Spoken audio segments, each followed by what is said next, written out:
Esta es la Tierra, y esta porción de acá es el Amazonas. Aunque parece una porción pequeña en relación con el resto del planeta, lo cierto es que cumple un papel enorme para la vida por su participación en el ciclo del agua y en la regulación de la temperatura. Vamos a hablar sobre esto y del papel que tiene la vida animal para ver la importancia de garantizar la conectividad entre la cordillera de los Andes, la Amazonía y el Océano Atlántico. Una metáfora muy usual para referirse a la selva del Amazonas es la del pulmón, por su intercambio de oxígeno y dióxido de carbono con la atmósfera, algo fundamental para que todos podamos respirar. Sin embargo, la selva va mucho más lejos, tanto así que sin ella gran parte de América del Sur sería un desierto. ¿Pero por qué? Empecemos por señalar que el agua se acumula sobre todo en los océanos, y si bien el calor del sol la evapora y la sube por los aires, es necesario que el viento empuje el vapor tierra adentro. De otro modo, el agua no llegaría a los continentes, moriría la vegetación y se secarían grandes extensiones. La manera como el Amazonas entra en juego acá es complementando la labor de los vientos alisios, ayudando a atraer el aire y reteniendo el agua en tierra.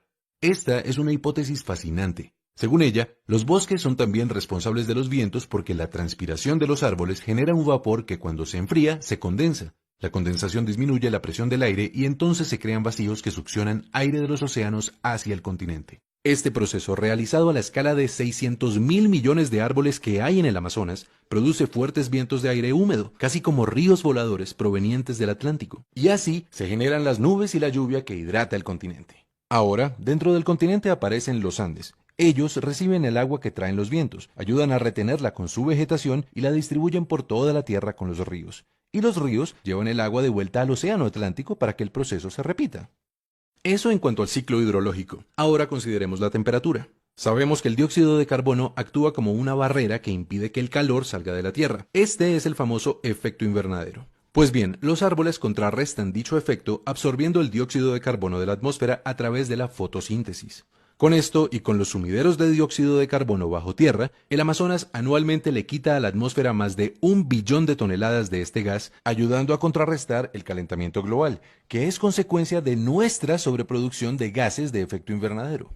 Por otro lado, el Amazonas también regula la temperatura creando nubes, pues las nubes, especialmente las que son bien blancas, reflejan la luz del sol, y así impiden que llegue hasta el suelo y nos caliente en exceso. El bosque frondoso del Amazonas guarda bajo sus raíces grandes cantidades de agua, y entonces, a través de la evaporación y la transpiración de las plantas, genera 7 veces más vapor que el océano, es decir, muchas más nubes que reflejan más luz solar.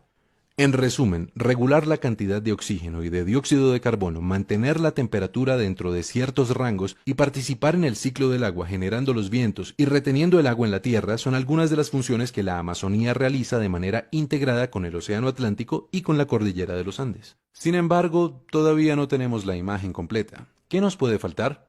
Nada más y nada menos que la vida animal. Todos hemos oído, por ejemplo, de la importancia de las aves para diseminar las semillas de los árboles, pero cada animal, cada planta, cada insecto, también los hongos y los minerales, todos realmente cumplen un papel importante en los procesos físicos, químicos y biológicos de la Tierra. Porque pensando desde una perspectiva más amplia, la Tierra es un solo sistema, un organismo que se regula a sí mismo. Cada entidad que la habita es entonces una parte del engranaje completo, del gran organismo planetario. Y por eso, de la participación de cada uno, depende la resiliencia del todo. Los animales hacen una contribución notoria con sus posibilidades de desplazamiento y con sus metabolismos. Pero hay un animal bastante particular, capaz de transformar de maneras nunca antes vistas la Tierra: el hombre. El mundo está poblado por distintas culturas con prácticas y creencias diversas. Los indígenas del Amazonas y también el hombre occidental son grupos humanos que, como todos, hacen parte del gran organismo planetario. Pero las prácticas y las creencias de estos dos grupos suponen relaciones muy distintas entre ellos y el resto de la naturaleza. ¿Cuáles han sido sus relaciones con el Amazonas? Empecemos por los pueblos indígenas. Si bien hay más de 400 culturas diferentes habitando la selva, lo cierto es que a todas ellas les es común una forma de relacionarse con la naturaleza. En su pensamiento y sus prácticas, ellos se fusionan con el aire, con el agua, la vegetación y los animales. Reconocen pues que sus cuerpos, su vida misma es interdependiente con la selva, y de esta manera se comportan como sus aliados.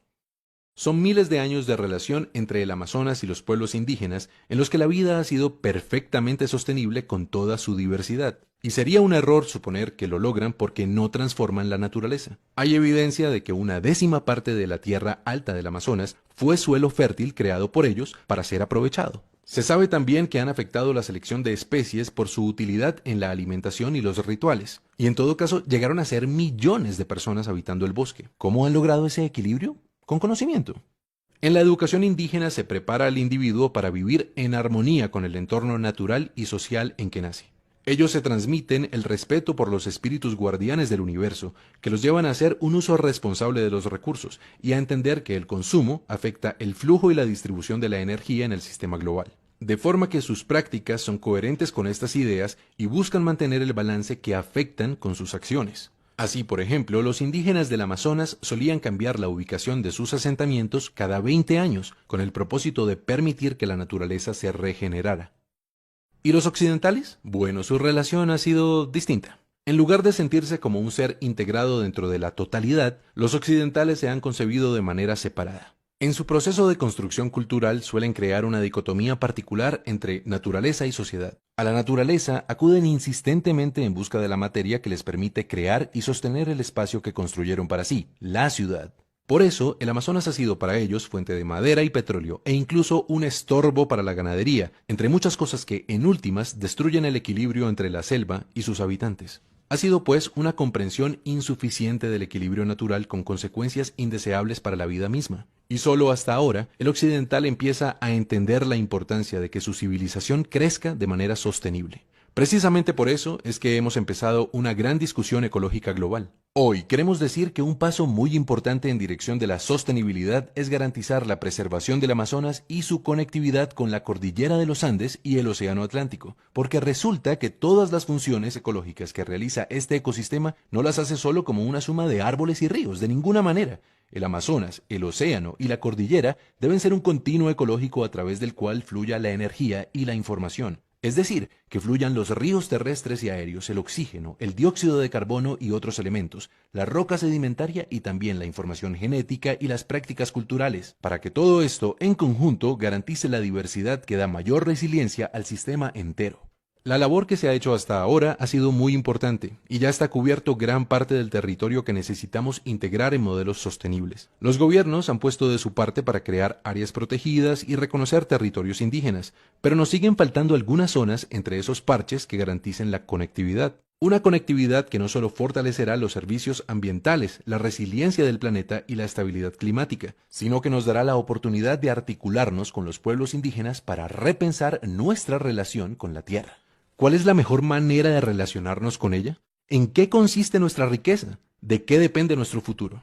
Esta es una oportunidad que nos puede inspirar para que todos juntos, gobernantes y ciudadanos, busquemos respuestas y tomemos decisiones apropiadas para nosotros, como parte de un gran sistema global, nuestro planeta Tierra.